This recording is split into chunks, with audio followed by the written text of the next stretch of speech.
Grandma gave Christmas gifts to all her grandkids, except one little girl. But no one expected what that girl would do at the dinner table that night.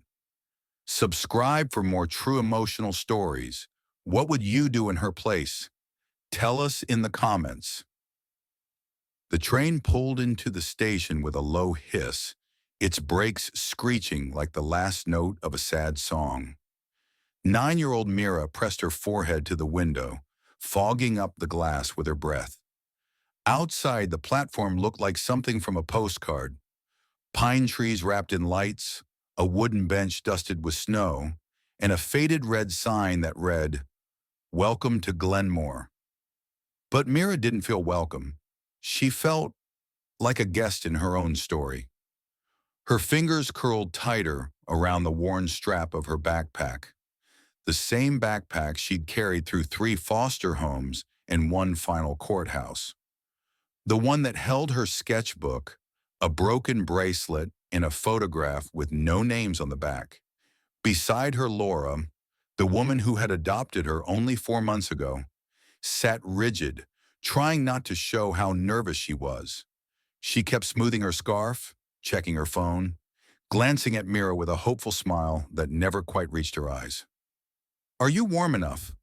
Laura asked gently. Mira nodded. She wasn't cold. She was scared. But she wouldn't say that. She had learned long ago that being quiet made things easier for everyone. Outside the station, Laura's brother's car waited, a sleek SUV dusted with frost. He stepped out as they approached, tall, well-dressed, with a sharpness in his eyes that Mira couldn't read. "Hey, Laura," he said, hugging her quickly, then glancing at Mira. "So, this is the girl. Not hi, not nice to meet you. Just the girl." Mira lowered her eyes. The ride to the house was quiet, too quiet. The windshield wipers scraped rhythmically as snowflakes tapped at the glass. Laura tried to fill the silence with stories, childhood memories, family jokes. But her brother barely responded. He kept his eyes on the road, his hands tight on the steering wheel. Mira stared out the window. The town passed by like a dream she wasn't part of. Gingerbread houses, glowing windows, families laughing over dinners she couldn't hear. And then, at the top of a hill, the house appeared. It was huge, the kind of house that belonged in movies. Pillars wrapped in lights, a path carved into the snow, a wreath the size of a hula hoop on the door. Mira's breath caught in her throat. "Is this it?" she whispered. Laura smiled. "It is." But her voice trembled. Inside the foyer, warmth rushed to meet them. The scent of roasted cinnamon, pine needles, and something rich cooking in the kitchen. Laughter echoed down the halls. Mira stood just inside the doorway, her boots dripping onto the welcome mat. She glanced around. Family photos on every wall, cousins smiling in pumpkin patches, matching pajamas by the fireplace, birthday cakes, and baby pictures. Not one photo had Laura in it. Not one photo had room for Mira. "You can leave your shoes there," said a woman's voice from the staircase. A tall woman in a red blouse descended slowly. Laura's sister-in-law. Her smile was polite. Her eyes skipped over Mira like she was a smudge on the frame. As the grown-ups exchanged greetings, Mira looked down at her socks. They were mismatched. One pink, one blue. She had picked them on purpose. They made her feel like her own person. But now, for the first time that day, she wished they matched. She wished she could disappear. And deep down, she began to wonder, had they invited her or just tolerated her? Laura touched her shoulder gently. "Let's go upstairs, sweetie. I'll show you your room." Mira nodded. She didn't speak. She followed quietly, dragging her suitcase over the gleaming hardwood floor. The only sound in a house full of voices that hadn't said her name. The door creaked as Laura pushed it open. The room was tidy, too tidy, a guest room in every sense. Pale blue wallpaper, folded blankets, a dresser that smelled faintly of lavender and mothballs. It was beautiful, but it was also empty of anything that felt like theirs. "Here we are," Laura said softly, forcing cheer into her voice. "We'll stay here for the weekend, just the two of us." Mira looked around. There were no toys, no books, no drawings taped to the walls like there were at home. Even the bed looked too perfect, stiff, tucked, untouched. She placed her backpack gently on the chair and turned back to Laura. "Does anyone know we're here?" she asked in a voice barely above a whisper. Laura flinched, not from the words, but from how true they were. "Of course," she said too quickly. "They're just not used to visitors, especially during the holidays." It was a lie she didn't want to tell, because she wasn't just a visitor, and neither was Mira. But here in this grand old house with walls full of curated memories and smiles Mira didn't belong to, it felt like they were intruding. Later that afternoon, they came downstairs. The living room was bursting with sound. Uncles debating sports, cousins shrieking with laughter, someone playing piano off-key in the next room. But as soon as Laura and Mira entered, the energy shifted. Not dramatically, not rudely, just enough. Heads turned, eyes flicked, and then turned away again. Laura smiled tightly and guided Mira to the corner of the room, where a few kids were unwrapping early gifts. "Why don't you join them?" she encouraged, kneeling beside her. "You brought your drawings. Maybe they'd like to see?" Mira hesitated. Her fingers gripped the sketchbook in her pocket like it was a life raft. She had drawn something special, a winter fox with wings made of stars. She had imagined showing it to someone here, maybe even making a friend. But when she stepped forward and offered the page to a boy her age, he just blinked at her, then shrugged. "Cool," he said without looking too closely, and then turned back to his video game. Mira's cheeks flushed. She pulled the drawing close and folded it back into her pocket, slowly, carefully, as if hiding a wound. Across the room, Laura watched the moment unfold, her heart squeezing tighter with every second. She recognized the pattern. She'd lived it before. When she adopted Mira, she had known her family might take time to adjust. But now, standing in her childhood home, she realized something colder. They weren't adjusting. They were pretending. Pretending Mira wasn't part of her. Pretending love had limits. And that made Laura feel something she hadn't felt in years. Anger. Dinner was announced not long after. A long table set with golden plates and napkins shaped like stars. Names were written in calligraphy, one for every cousin, one for every sibling. But as Laura scanned the table, her smile faded. Mira's name wasn't there.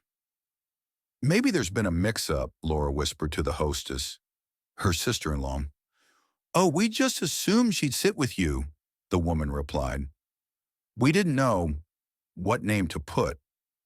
It wasn't said with cruelty. It was said with something worse. Indifference. Laura bit the inside of her cheek, turned back to Mira, and gently pulled a chair beside her own. Mira sat down without a word, but she had seen. She always saw. She folded her napkin in her lap, slowly, carefully, then looked at her untouched plate. "It's okay, Mom," she said softly. "I don't need a name card." It was the first time she'd called Laura Mom in front of the family, and the room fell still for a beat too long. Across the table, someone cleared their throat. A cousin asked to pass the butter. The moment vanished, swallowed by clinking silverware and polite conversation. But Laura felt it, and Mira knew it. She wasn't being forgotten. She was being excluded. After dinner, while others lingered by the fireplace, Mira disappeared back upstairs. Laura found her sitting on the edge of the bed, sketchbook open, drawing in deep, dark lines. "Sweetheart," she said gently, kneeling beside her, "you were very brave today." Mira didn't look up. "Do you think they'll ever like me?" she asked. "Or do they just like pretending you're still alone?" The words hit Laura like a slap, because Mira wasn't being dramatic. She wasn't being sensitive. She was being honest. Laura reached out and wrapped her arms around her daughter. No paperwork, no explanations, no disclaimers. I love you, she whispered into her hair. That's not pretend. But in the quiet that followed, the snow outside thickened, and something in both their hearts began to harden, because love was real, but welcome, that was still missing. The next morning, the house was filled with the smell of cinnamon rolls and freshly brewed coffee. Laughter drifted up the stairs. Someone was retelling a story from years ago, a summer vacation, an inside joke. Mira stood by the window watching the snow cover the garden statues like forgotten ghosts. She didn't want to go downstairs. Not after last night. Not after being invisible. But Laura knocked gently on the doorframe, holding 2 mugs of hot cocoa. Come on, she said with a small smile. We'll be okay. I promised. Downstairs, the mood was lighter than the night before. Holiday music played softly from the kitchen radio. A few relatives offered tight smiles. Not cruel, but cautious. The kind people give when they don't know what to say. Laura and Mira sat together on the couch. Mira pulled her knees to her chest, her cocoa untouched. She watched the room carefully as if waiting for it to turn on her. Then it happened. A photo album was pulled from the shelf. A big one, leather-bound, full of family memories. Let's show Mira some history, one aunt said brightly, flipping open the first page. You'll love seeing Laura as a baby. The photos were beautiful, summer lake days, Thanksgiving turkeys, Christmas trees and backyard swings. And as the pages turned, Mira leaned in, until she noticed something. Laura was always alone in the photos, never with friends, never with anyone her age, and never with a partner. It hit Mira all at once, like the silence around her adoption had been planned, like they'd erased something that made them uncomfortable. Did you have a husband before me? Mira asked suddenly, too loud for the room. The album froze mid-page. A fork clinked onto a plate somewhere behind them. Laura's eyes went wide, not with shame, but with shock, because Mira had never asked that before. Not like that, not here. Laura took a breath. The room was waiting. No, she said clearly. I chose to be a mom, on my own. The aunt holding the album blinked. Another relative shifted awkwardly. Oh, I see, someone murmured. Well, that's brave. But it didn't sound like a compliment. It sounded like a judgment wrapped in politeness. Mira stood up. She wasn't angry. Not yet. But something was boiling. Something she hadn't named before. You don't talk about me, she said quietly. There are no photos of me. No stories. Someone started to object, but Laura raised a hand, calm, steady. She's right, she said. You treat us like we're visitors, not family. The silence in the room was thicker than the snow outside. Then one of the cousins, a teenage girl named Kate, spoke. I like your drawings, she said almost shyly. I saw the one you dropped yesterday, the fox with wings. Mira blinked. She hadn't noticed anyone noticing. Thanks, she mumbled. Can I see more? Kate asked, stepping closer. I draw too, mostly people. I'm not good at animals. It was small, but it was something. Mira reached into her pocket, slowly pulling out the sketchbook. She didn't open it right away. Only if you don't pretend I'm not here, she said softly. Kate nodded. I won't. In the corner of the room, Laura watched, stunned, proud, and aching all at once. Because she could feel the house shifting, not crumbling, but cracking, just enough for something new to grow through. Later that day, when most of the family went outside for a snowball fight, Mira stayed behind. She was drawing by the fireplace. Kate sat beside her, watching, sometimes sketching too. Laura was in the kitchen helping with dishes when her brother approached her. You could have told us, he said in a low voice, about adopting, about doing this on your own. Would it have changed anything? Laura replied calmly. He didn't answer right away. I guess it would have helped us prepare. Laura dried a plate with slow, deliberate movements. She's not a storm you prepare for, she said. She's the sunlight after it. He didn't know how to respond to that, so he said nothing. But when he walked away, Laura noticed something. He glanced toward the living room, at Mira, not with rejection, but with curiosity. That night, as Mira fell asleep curled in blankets that still didn't feel like home, she whispered to Laura, "Do you think they'll ever really want me here?" Laura kissed her forehead. "They'll learn, or they'll lose us." Mira looked up. "You'd leave?" "If I have to," Laura said quietly. "I won't let you shrink just to fit into a family photo." Outside, the snow had stopped, but a storm was still coming. Only this one wasn't in the sky. It was in their hearts. It started with something simple, a game of charades after dinner. Everyone played, even Mira, though her smile was guarded. When it was Laura's turn, she drew a card. Her face froze for a second. Then she smiled. Too quickly. "It's nothing," she said, waving it off. "Someone else go." But her mother, a sharp-eyed woman in her late 60s, wasn't having it. "Come on, Laura, don't be dramatic." That word, dramatic. Laura tensed. Mira noticed. So did Kate. "Just play," her mother pressed, her tone too sweet to be kind. Laura looked at the card again, then slowly mimed rocking a baby. "Baby," someone guessed. She nodded. "Mother? Parent? Adoption?" Silence. The word landed like a weight in the room. Someone clapped, someone coughed. Mira's cheeks burned. "That's not funny," she said. "Why would that even be in the game?" Her voice shook, not from anger, from humiliation. Laura stood. "It's just a card," she said quietly. "Let's take a break." But Mira was already leaving the room. In the hallway, Mira sat on the stairs, her back pressed to the wall. Laura joined her a few minutes later. "They're making fun of us," Mira whispered. "No," Laura said gently.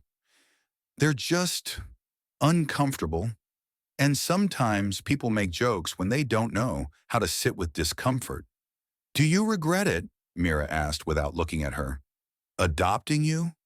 "Yeah." Laura's voice was steady but full of ache. "Never. I regret not telling them sooner. I regret thinking I had to prove we were normal. But you, number you, saved me from a life I didn't want." Flashback 10 years ago.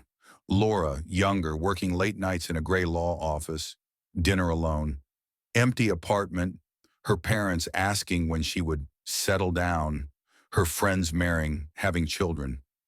But Laura didn't want a husband. She wanted a daughter, someone to raise with truth and tenderness, not to perform normal, but to build something real. She found Mira in a foster program, 8 years old, quiet, angry, brilliant. They didn't fit right away, but they saw each other. And that was enough to begin. Back in the present, Laura touched Mira's hand. "You don't have to be perfect. You don't have to make them love you. But I want them to," Mira whispered. "Because you do." Laura nodded, her throat tight. "That's the hard part. Loving people who can't always see you clearly." Later that night, while Mira was in bed, Laura joined her parents in the kitchen. Only her mother and father remained, sipping tea. Her father cleared his throat. "You've changed," he said softly, "since she came."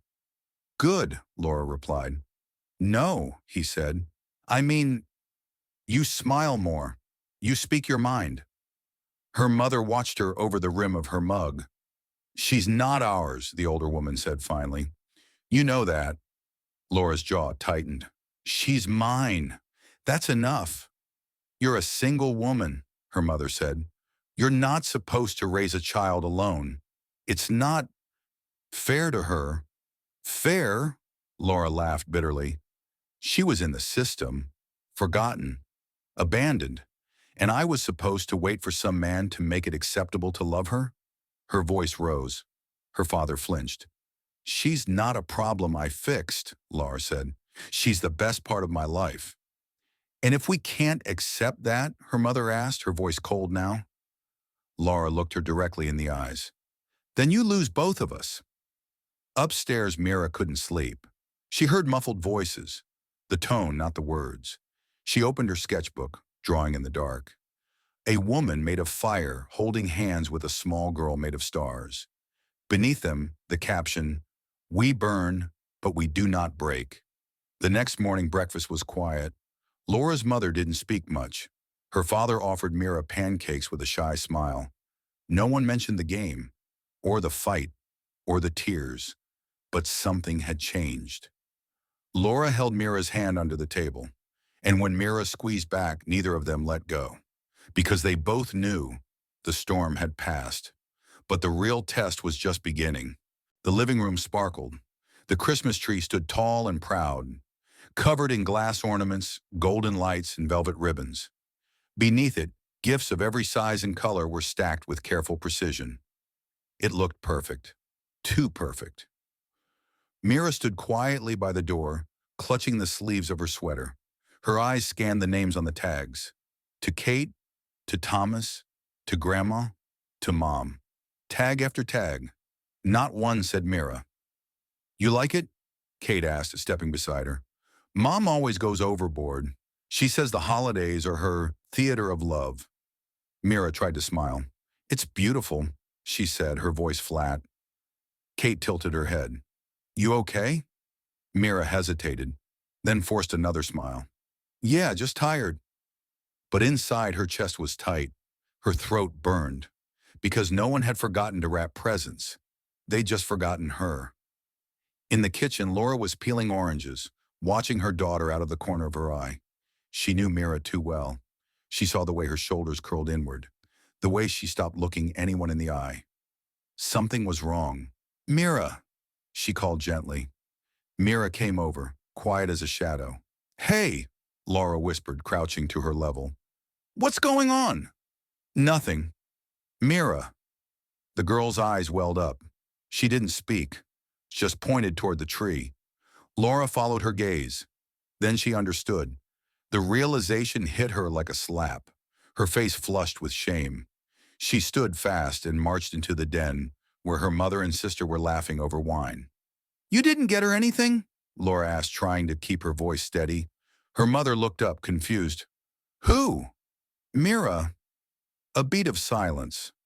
Well, her mother said too lightly, we didn't know what she liked. We didn't want to overstep. You got Kate's dog something, Laura snapped. You got Thomas a new watch. You got me spa vouchers. But nothing for the child I've been raising for 5 years? Laura, Kate interrupted, it's not that we don't care. Don't, Laura said. Her voice was shaking now. Don't make this sound reasonable. She stood there for 10 minutes reading name tags. Well, maybe, her mother said coldly, if you'd let us get to know her. You never tried, Laura shouted. Silence fell like a crash. Mira had followed her mother's voice. She stood just inside the door, frozen. Everyone saw her. Kate looked away. Laura turned, heart breaking. Sweetheart. But Mira was already running upstairs. She shut the guest room door quietly. Then she curled up beneath the covers, biting her sleeve to keep from crying out loud.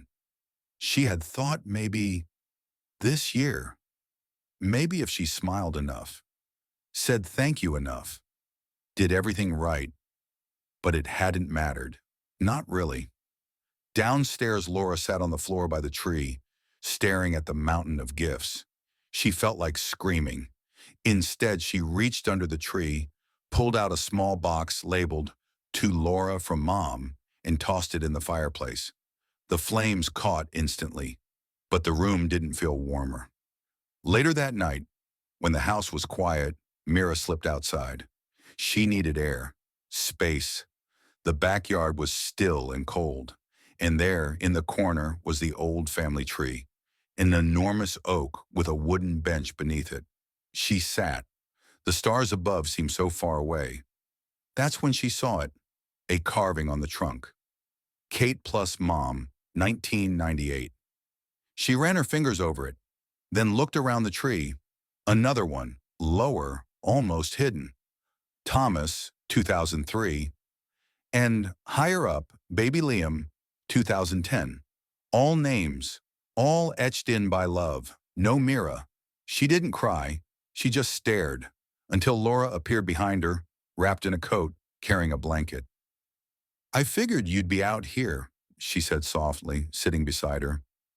Mira didn't speak.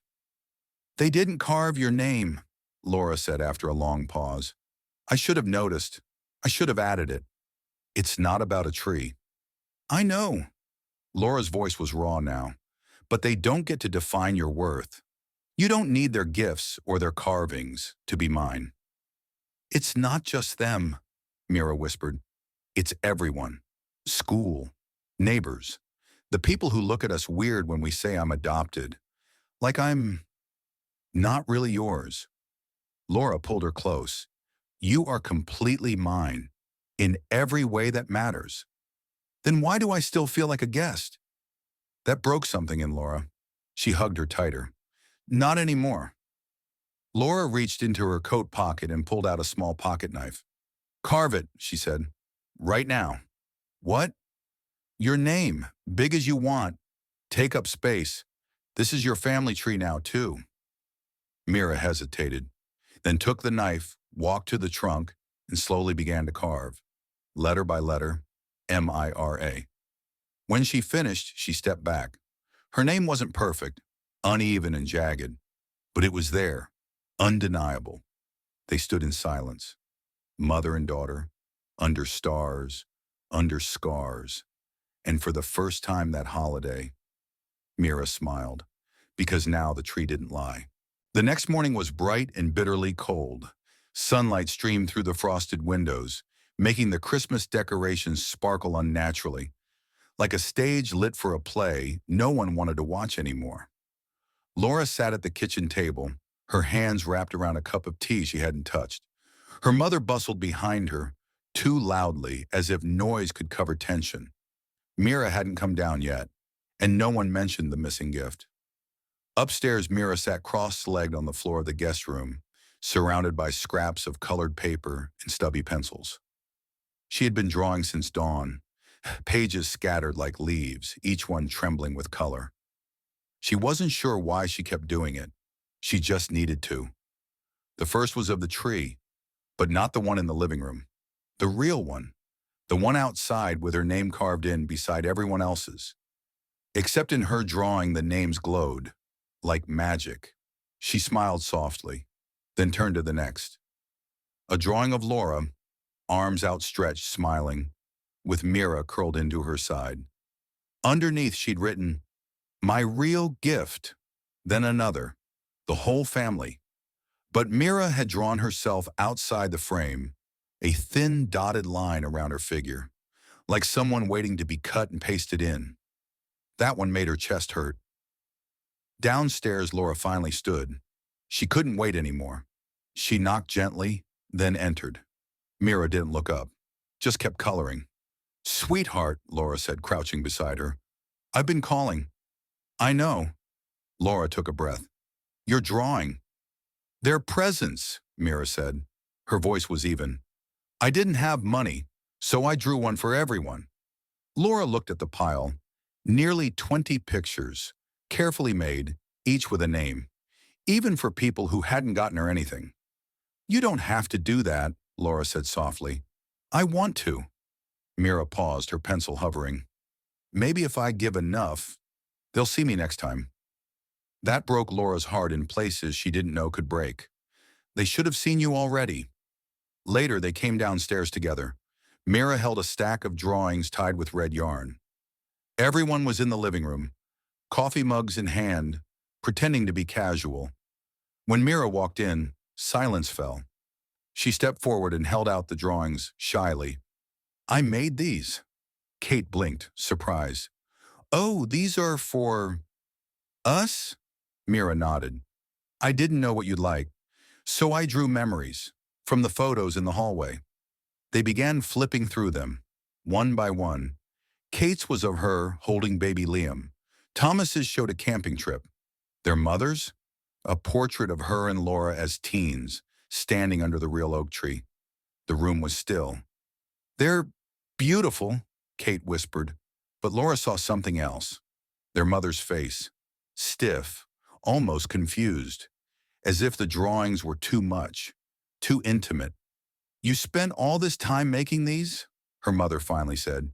"You should have come downstairs. You missed breakfast." Laura's voice cut in, low and sharp. "She was making you gifts." Their mother gave a small, tight laugh.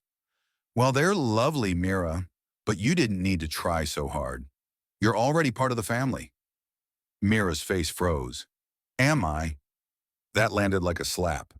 Kate looked at the floor. Thomas suddenly stood and left the room. Laura's hands clenched. "You keep saying that," she said, "but you don't treat her like it. Not when you forget her name on a tag. Not when you call her my situation instead of my daughter. Not when you look at her like she's temporary." Their mother's face flushed. "That's not fair." "No. What's not fair is her staying up all night trying to earn your love." Laura turned to Mira.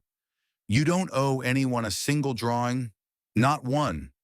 But you gave them anyway, because your heart is better than theirs." Mira's hands trembled, the yarn slipping loose. The drawings fluttered to the floor. Outside, the wind howled. Inside, the quiet was deafening. That evening, Laura found Mira under the tree again, holding her drawing of the glowing names. "I wanted to believe it," Mira whispered, "that I was really part of it." Laura knelt beside her.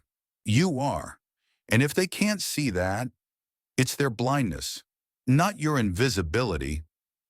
Mira looked at the paper, then back at the tree. "Can I redraw it?" "Of course."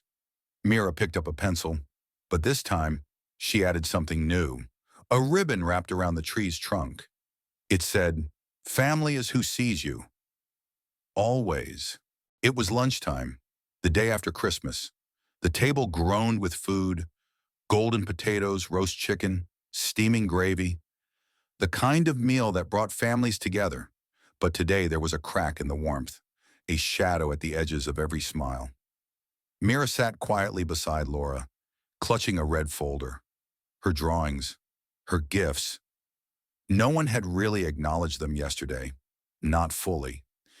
So she'd decided, maybe if she gave them during the meal, when everyone was seated, when they'd have to look, maybe then they'd see.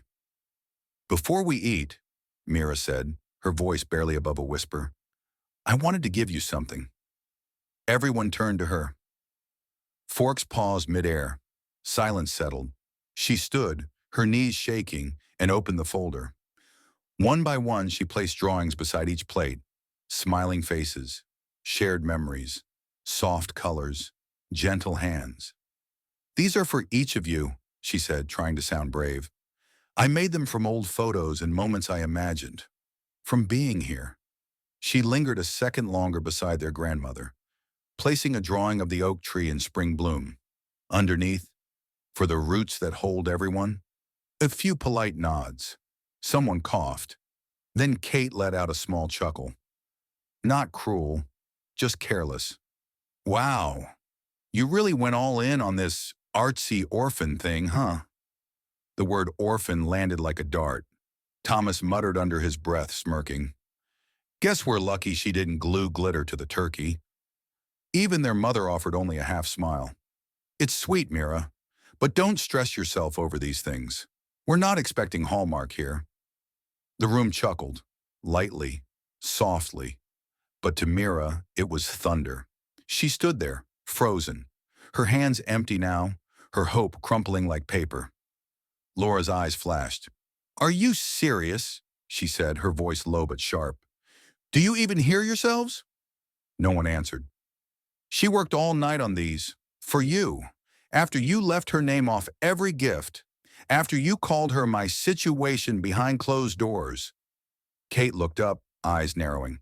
"We didn't mean, but you did, and she felt it." Every second Mira sat down slowly. The silence now wasn't polite, it was uncomfortable. She pushed her plate away. "It's okay," she said softly. "I didn't expect you to like them." Her voice was calm. too calm. That quiet kind of calm that comes right before something breaks. I just wanted you to know that I see you, she continued, even if you don't see me. Then, almost as an afterthought, she added, but maybe I was drawing ghosts. Laura stood too now. Her voice trembled, not with fear, but fury held barely in check. You say she's family, but you mock the one time she tries to give you something real. Not wrapped, not store-bought, just honest. You all smiled for her drawings, and then you laughed behind them. She turned to Mira. You don't owe them anything.